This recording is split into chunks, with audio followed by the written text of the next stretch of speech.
Bienvenue dans notre nouvel épisode de notre podcast de Studio Deliam. Aujourd'hui, nous allons aborder un sujet souvent discuté dans les coulisses de l'industrie cinématographique. Censure et contrôle créatif. Les réalisateurs ont-ils vraiment le dernier mot? Bien que les réalisateurs soient souvent perçus comme les architectes créatifs de leurs films, leur liberté de création est-elle vraiment totale? Ou sont-ils constamment freinés par les impératifs financiers, les attentes des studios et la censure? Dans cet épisode, nous allons explorer l'impact du contrôle des studios sur la vision des réalisateurs et discuter de la véritable liberté créative dans le cinéma.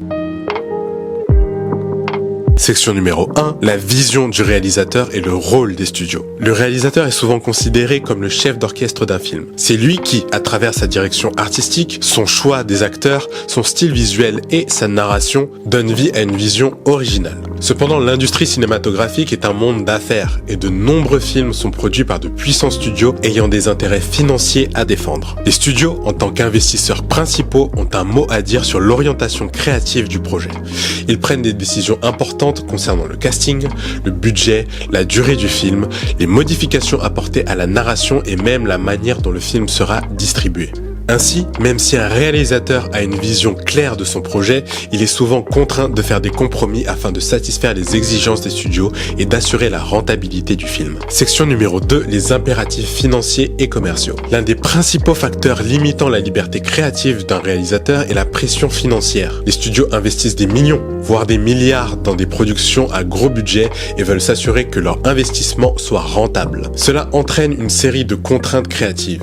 Il faut attirer un large public, garantir des recettes importantes et se conformer aux attentes d'un marché globalisé. Les studios peuvent ainsi imposer des changements drastiques au film, allant des reshoots à la modification de l'intrigue afin de maximiser les chances de succès au box-office. Un exemple célèbre de ce phénomène est celui des films de super-héros. Bien que des réalisateurs talentueux comme Zack Snyder et Joss Whedon aient une vision pour leurs films, ce sont souvent les studios qui ont le dernier mot sur le ton, la structure et le contenu des films. L'un des exemples les plus notoires de l'influence des studios sur la création est celui de Suicide Squad en 2016, où des reshoots et des modifications majeures ont été effectuées après la sortie d'une première bande-annonce qui avait été particulièrement bien accueillie. Ces ajustements ont conduit à un produit final qui a été largement critiqué par son incohérence. Section 3, la censure et ses effets sur la créativité.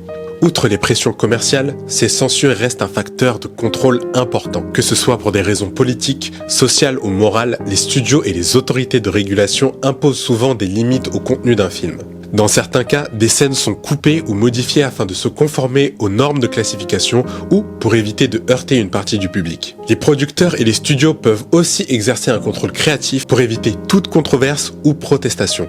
Par exemple, des films abordant des thèmes sociaux sensibles tels que la politique, les inégalités raciales ou la violence sont parfois modifiés ou altérés pour répondre aux attentes d'un marché international ou pour éviter de perturber des sponsors. Ce phénomène n'est pas nouveau et a été observé dans de nombreux films au long de l'histoire du cinéma.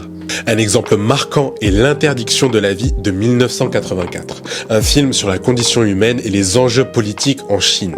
Bien que la vision du réalisateur ait été profondément politique, de nombreuses scènes ont été coupées par les autorités chinoises pour éviter la critique du gouvernement, limitant ainsi la portée de l'œuvre originale. Section numéro 4, les réalisateurs qui ont résisté à ce contrôle créatif. Bien sûr, il existe des réalisateurs qui ont su imposer leur vision malgré les pressions des studios et les attentes financières. Des cinéastes comme Stanley Kubrick, Quentin Tarantino et Christopher Nolan sont souvent cités en exemple pour avoir maintenu un contrôle créatif quasi total sur leurs œuvres, en partie grâce à leur renommée et à leur capacité à attirer les foules. Ces réalisateurs ont réussi à créer des films en dehors des sentiers battus tout en générant un immense succès commercial.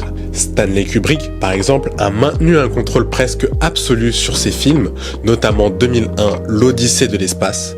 Bien que son film ait été un défi à produire et à financer, Kubrick a réussi à imposer sa vision et à créer un chef-d'œuvre. Cependant, cette liberté créative vient souvent avec des sacrifices. Kubrick, par exemple, a rencontré de nombreux obstacles tout au long de sa carrière et ses films ont souvent été longs à produire et parfois mal compris par le grand public. Section numéro 5, l'évolution du contrôle créatif à l'ère des plateformes de streaming.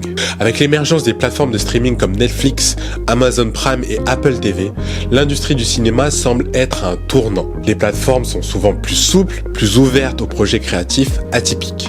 Elle donne aux réalisateurs une plus grande liberté pour explorer des concepts originaux et risqués sans les mêmes pressions financières qu'un studio hollywoodien traditionnel. Des réalisateurs comme Martin Scorsese, qui a réalisé The Irishman pour Netflix, ont pu réaliser des projets de grande envergure sans compromis créatif, ce qui est plus difficile à accomplir dans un système traditionnel où les studios imposent leurs règles. Cette tendance pourrait marquer le début d'une ère où les réalisateurs ont plus de latitude pour s'exprimer librement. En conclusion, la liberté créative des réalisateurs dans le cinéma traditionnel est souvent limitée par des forces extérieures, notamment les impératifs financiers et les exigences des studios. Bien que certains réalisateurs parviennent à imposer leur vision, cette lutte pour le contrôle créatif est un défi constant. Toutefois, avec l'émergence des plateformes de streaming, les réalisateurs semblent avoir une nouvelle opportunité pour échapper aux contraintes imposées par les studios et pour proposer des œuvres plus audacieuses et originales. Merci d'avoir écouté cet épisode. Nous vous invitons à partager vos réflexions et à discuter avec nous sur les réseaux sociaux. N'oubliez pas de vous abonner à notre podcast pour plus de discussions passionnantes. Vous pouvez aussi retrouver tous nos services de photographie et de vidéographie sur deliams.com. À bientôt dans un nouvel épisode.